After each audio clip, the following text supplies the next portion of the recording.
At 23:45 on October 19, 1942, the waters off Cape Esperance were unnaturally calm, too calm. Lieutenant Robert Lynch stood behind the wheel of PT-48, eyes fixed on the black horizon, jaw tight. He wasn't listening for engines, he was waiting for shapes. They always came at night. Out of the darkness, 3 Japanese Daihatsu landing barges emerged, their low silhouettes barely separating from the sea. Engines throttled down, moving slow and deliberate. Each barge carried nearly 60 soldiers, rifles stacked, machine guns mounted, ammunition packed tight. Supplies meant to keep Guadalcanal alive. Lynch had seen this before, 14 times, and every time the result was the same. PT-48 carried 4 Mark 8 torpedoes. Each weighed more than a truck. Each carried nearly 500 pounds of TNT, weapons designed to tear destroyers apart. But the barges floated too shallow. The torpedoes ran at 10 feet. The barges drew 5. The math had already decided the fight. By mid-October, Motor Torpedo Boat Squadron 3 was bleeding. 6 boats lost, 17 sailors dead, burned, drowned, shredded by machine gun fire. The Japanese didn't need to sink PT boats, they only needed to survive long enough to shoot back, and they always did.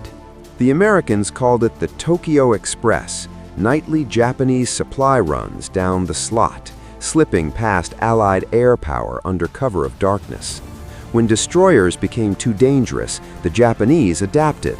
They switched to barges, slower, smaller, harder to detect, and nearly impossible to stop.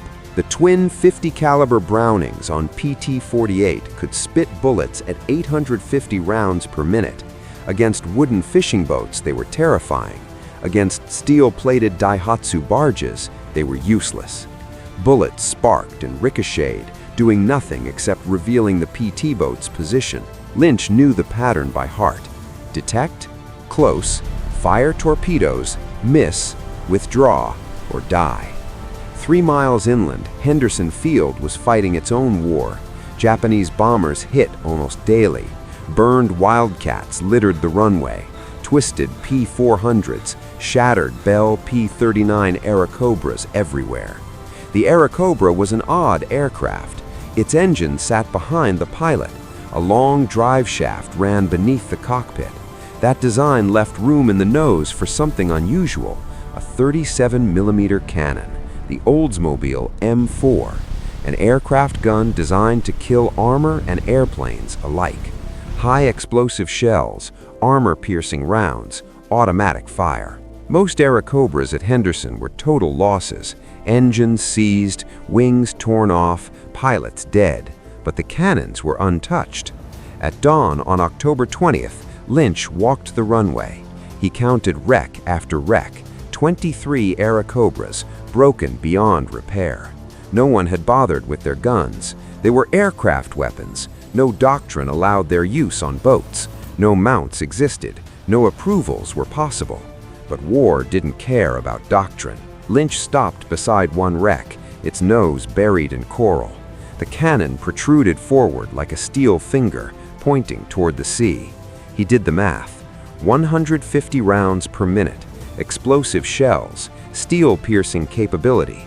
Barges didn't float at 10 feet, they floated at 5. Behind him, 3 crewmen watched in silence. They already knew what he was thinking. That afternoon, Lynch walked into Commander Alan Calvert's office. No paperwork, no formal request, just a question spoken between officers who both understood the cost of doing nothing. Calvert said yes, not because regulations allowed it, but because sailors were dying. By late afternoon, cutting torches flared across Henderson Field. What had looked like a graveyard of wrecked aircraft became a salvage yard under siege. Mechanics worked without orders, without paperwork, without certainty that any of it would work.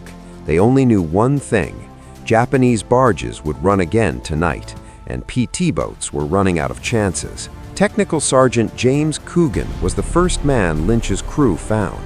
Before the war, Coogan had maintained P-39s at Selfridge Field in Michigan. He knew the aircraft like a surgeon knows a body, every bolt, every line, every weakness. The first wreck they approached had been sitting untouched for weeks. A 20mm shell had punched through the cockpit, killing the pilot instantly. Coogan climbed into the twisted nose with a wrench set and a cutting torch. The M4 cannon was bolted directly to the reduction gear housing with 8 high-tensile steel bolts. Each required a 15/16" socket. Coogan had a 3/4 inch. It was close enough. Hydraulic recoil lines came off first, then the charging cable, then the ammunition feed chute, then the firing solenoid wiring. Only after that could they cut through the engine mount holding the gun in place. 2 hours later, the first cannon came free. They had 6 hours of daylight left. Lynch assigned 8 men, 2 per aircraft, hoping to extract 4 cannons before dark. Nothing went according to plan.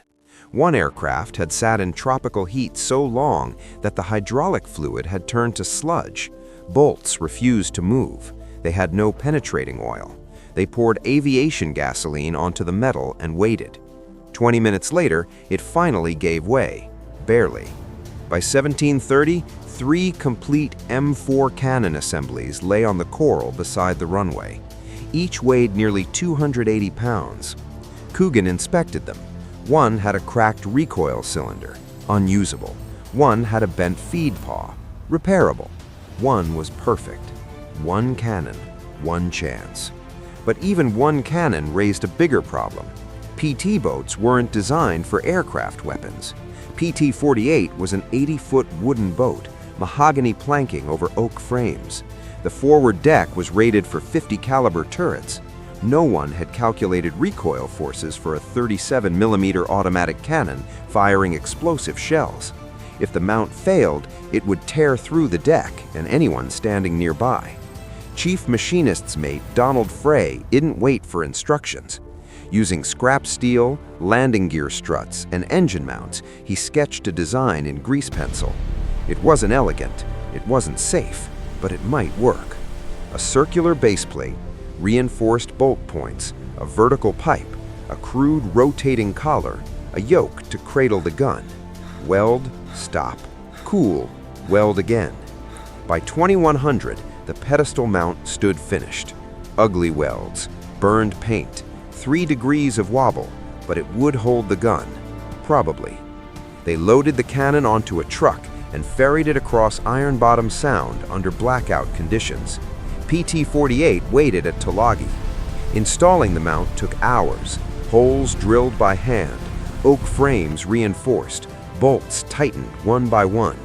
At 01:15 on October 21st, the cannon was seated. No one cheered. They stacked 6 loaded magazines beside it, crude but functional. At 200 hours, PT-48 carried the first aircraft automatic cannon ever mounted on a U.S. Navy patrol torpedo boat. It had never been test-fired. None of that mattered. The Japanese were coming. At 23:55, radar picked up 4 targets, Daihatsu barges. Lynch ignored torpedo doctrine and closed the distance. At 800 yards, the lead barge opened fire. Mitchell pulled the trigger. The cannon roared. The deck flexed. The mount held.